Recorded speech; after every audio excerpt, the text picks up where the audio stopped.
So at this stage in the build, we have the torque boxes are in, front frame rails are all repaired.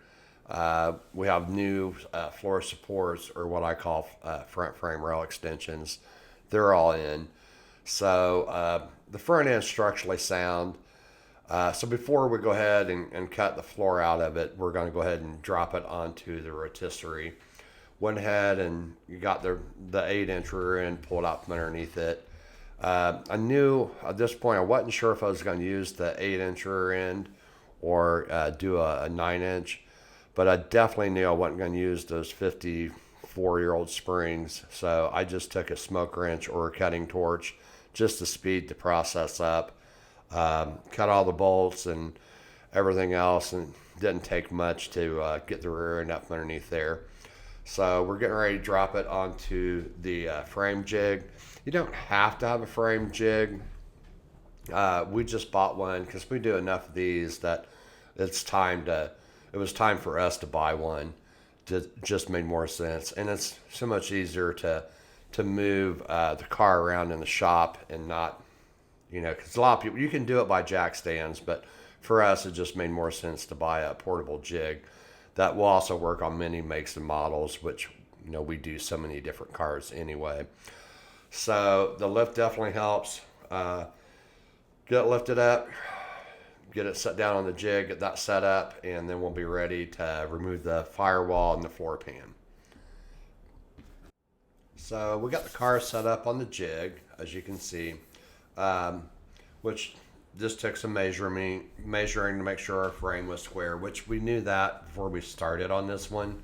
I kind of went ahead and measured the frame before we got really going on it, just to see where we were at.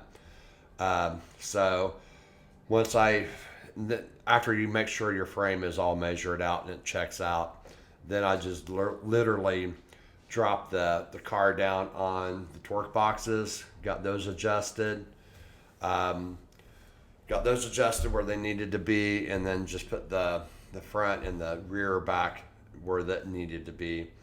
And a lot of people get really stressed out on, is this all completely level? Da da da da da da. I mean, the way I look at it, these cars are not like perfect. They're not like today's cars. You can spend a lot of time making sure everything's level.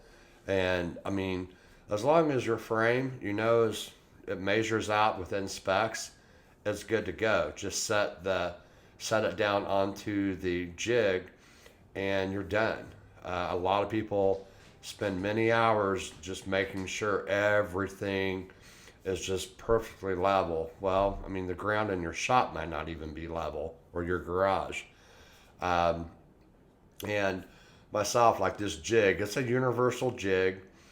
It's made for, like I say, different models and makes of cars. And, the main thing is to make sure the frame does not move from where it is right now.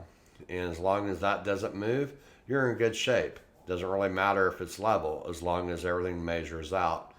So, as you can see on the photo to the left, torque boxes are in. You can see the rest we have in the firewall up above the right torque box, and it was pretty rusty. And most of the floor pans, they start rotting out up into the firewall drop off anyway.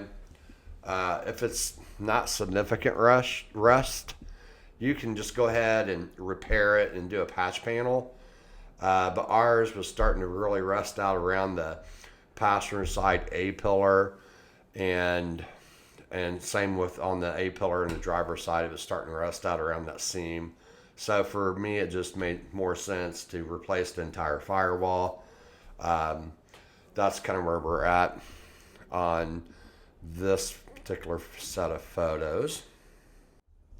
So from this point, we went ahead and cut the firewall out, cut out all the floor pan. I used an air hammer on all of this. That's what I use. Just a good quality air hammer and a cutoff wheel, with a grinding disc on it. Because as you can see, you got a lot of edges to clean up. The transmission cross member is really rusty. Just went ahead and cleaned it up. on the inside. Kind of, this is the point where you're kind of taking everything and getting it prepped and cleaned up. And this could take a while. Just take your time because you kind of want to get all the rust you can out of there. The front end, the torque boxes are fine. I had to laugh because I saw where up here on the photo on the left that it says paint okay and it had the guy's name.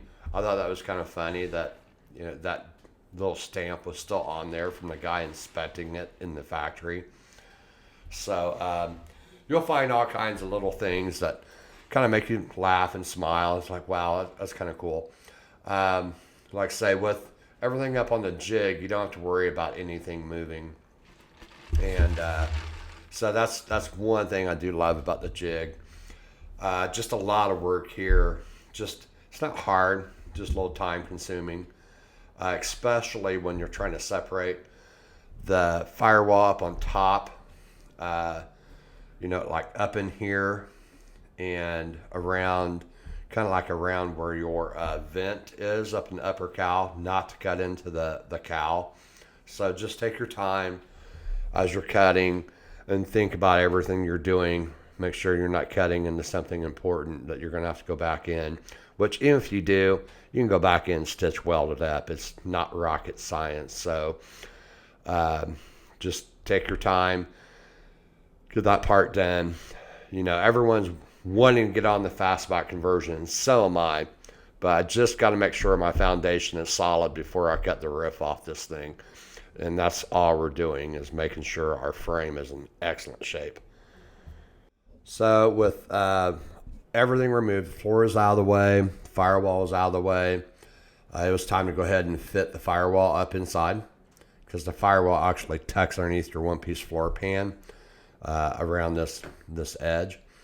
And like I say, you can see that there's quite a bit of time. You got to drill all the holes to plug weld all the way through. And then you also have to come on the outside. And I didn't weld it to the A-pillars because I knew they were going to be replaced with the conversion fastback kit. So I didn't weld the outside, obviously, but just went ahead and welded around the aprons with the aprons weld to it. And then around the torque box, then the frame rail. This took, just take your time. It took a bit. I think we probably pretty much had this done in a day. We probably had to cut the floor pan out and the firewall out. I think we had probably, and get everything cleaned up, I think we had right at 12 hours doing that.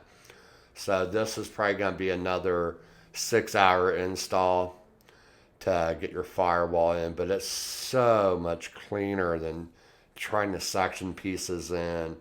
And it's just, I love working with new sheet metal.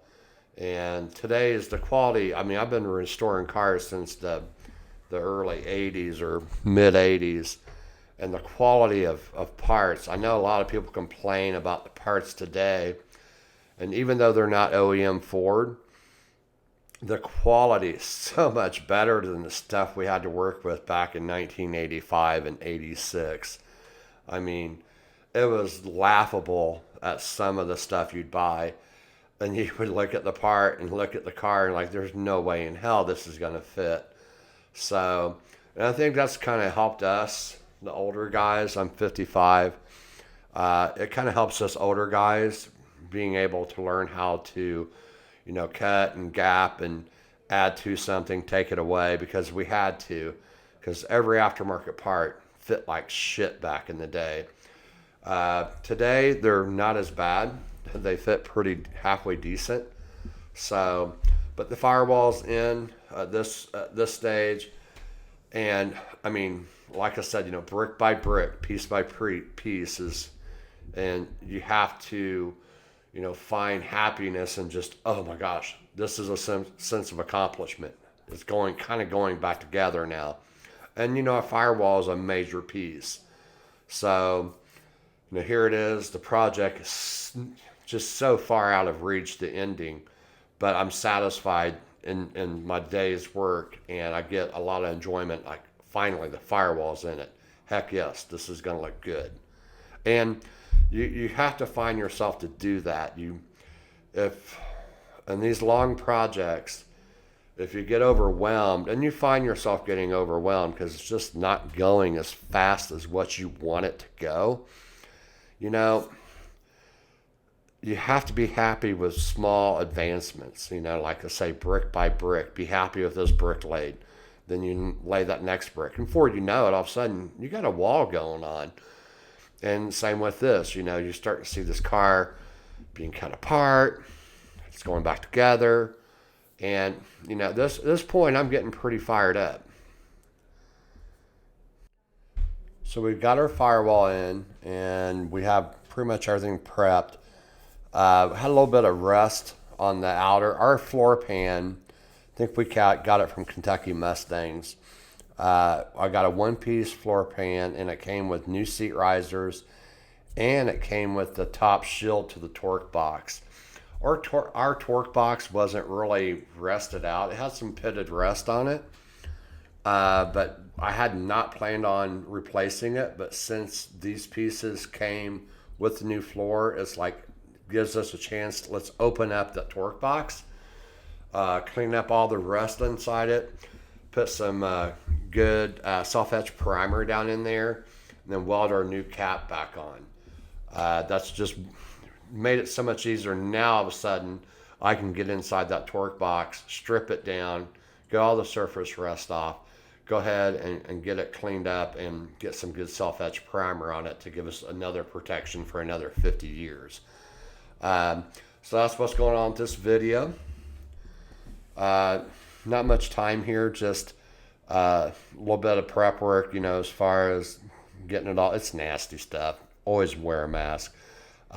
Getting all that rust and crud out of there, and go ahead and get your new part prepped to weld on. And you'll notice, and when you guys are welding and you see all these guys that weld perfect, just keep in mind it's so much easier to get a perfect weld when you have two brand new pieces of sheet metal and there's no rust, there's no undercoating, there's no paint.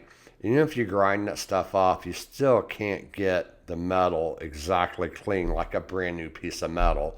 So as you start welding, you're going to have contaminants come up, and your welds are going to look kind of crappy. The main thing on your welds is 90% of your welds will have seam sealer on them anyway. But the main thing for me is good penetration. I look at every car I build as if they get T-boned in this car, I better make damn sure that there is welded correctly and you have good penetration. So that's the main thing with the welding. So with everything prepped, got the covers, the rear torque boxes replaced. Inside the torque boxes are cleaned up, 615. It was time to take this one-piece floor pan and get it laid into place and get it welded up. I tell you what, a one-piece floor pan is the way to go. Even when back in the day when I replaced floor pans and you couldn't get a one-piece and you could only get sides, and you had that seam that went all the way down the transmission tunnel, that drove me nuts. Especially guys would just replace those and have way too much of an overhang, and then you jack the car up and you see this jagged edge of where the original floor pan was, and it was just really cobbled up. It looked like a backyard again, had restored it. Even back in the day when I did floor pans, I went ahead and would go up underneath the car, take that rugged edge, tap it to the new panel, and get it welded up and seam seal it and undercoat it. Always want, when I would do a car, just to make sure that the quality was there. I don't want somebody, when I go look at a car and I see a quarter panel that's been spliced down the side of the quarter, or I see floor pans, oh yeah, I put new floor pans in it, and you get up underneath there and it looks like some backyard again on crack did it. And it's like, what the fuck is this? and this is the quality of your work. What is the rest of the car done?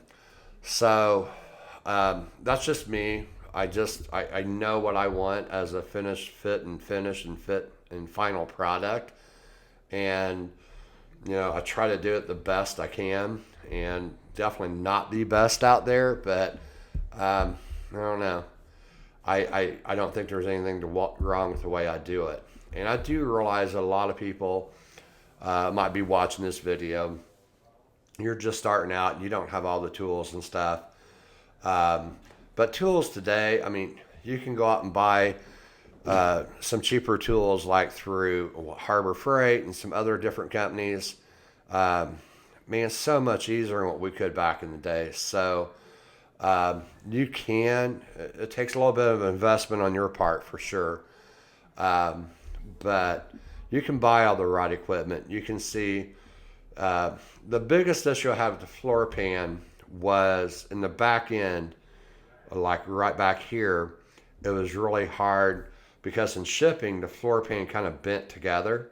So what I actually had to do was from underneath the car, take a porta power, which was just a jack, to jack the back end up to make this back end around in here on the inside rocker fit up against the rocker down in here.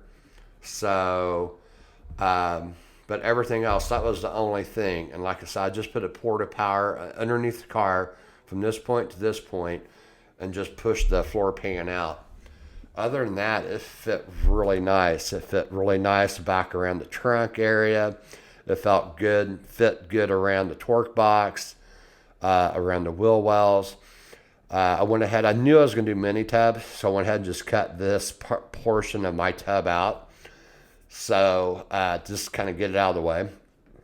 And this took a good day. And as you can see, I didn't have my seat supports in just yet. But it got the floor pan in it. That was a huge undertaking. Now here we are. It's starting to be solid. We have the firewall. We have the complete floor pan. Torque boxes are taken care of. Frame rails are taken care of. Now it's getting exciting for me. It's like, okay, we're getting closer to the fastback conversion part. So with floor pan in, it was time to get the seat risers welded in. As you can see, you're going to have a shit ton of spot welds to do, and a lot of grinding to do. But everything's welded completely in on the floor supports, around the transmission cross member. Our firewall's welded in perfect. We got our seat risers in. And as you can see, the porta power is still underneath the car where I had to spread out the bottom. So that's one thing. If you do a one-piece floor pan, don't freak out if you come in and it's short right here and short right here. It's just because in shipping it kind of got bent together. Not a problem at all. You just have to spread it out just a little bit. Excuse me. I'm very happy with the fit and finish of all the parts. I was really ecstatic about it because, as you well know, just don't know what you're getting with aftermarket parts. Like when we did the floor support, one side was I had to go two different manufacturers. As here it is 2022 and you're still having supply issues, and it's just fucking pisses you off. But so here we are. I'm sorry. The floor supports are two different lengths, and it's like, why are you two different lengths? I mean, you're for the same car, just two manufacturers. So just keep that in mind too. Dynacorn is definitely more consistent than other brands, but then sometimes other brands fit better than Dynacorn. So, and it's just really tough to know what to buy, but just stick with kind of Dynacorn and then just make it work. I find out they have the most consistent parts out there in the market today. So with all this being welded up, it's getting ready to get to the go time. because now we're super excited. Now we actually get to start on the fastback conversion part. Very exciting. So with all those welds, my son was coming in when he had his schedule allowed, and he just started knocking down all the welds. Um, and as you know, there's a shit ton of spot welds that you have to grind down. And each one of these spot welds, I will, before I really get finished with it, I always paint all my interiors. You don't need to really go to that extreme because it's covered up in the end. But myself, I just do it because the interior is the last thing that gets popped into the car. And for myself, I get excited when I see the body color. But when you get the outside looking all nice, if the inside's not looking really good, it kind of looks like dog shit. Uh, and even though you still got a lot of other things to do, to me, it just keeps me happy looking in there, seeing it's all painted, the correct color, and all that good stuff. And it's a really good coating to have underneath your sound deadening and carpet and jute pad. But over across all of the spot welds, I'll do a 615 etch primer all over all the welds, and they will get a seam sealer to go over top of all the welds. Just helps protect any moisture from either side, and just kind of helps seal the weld off.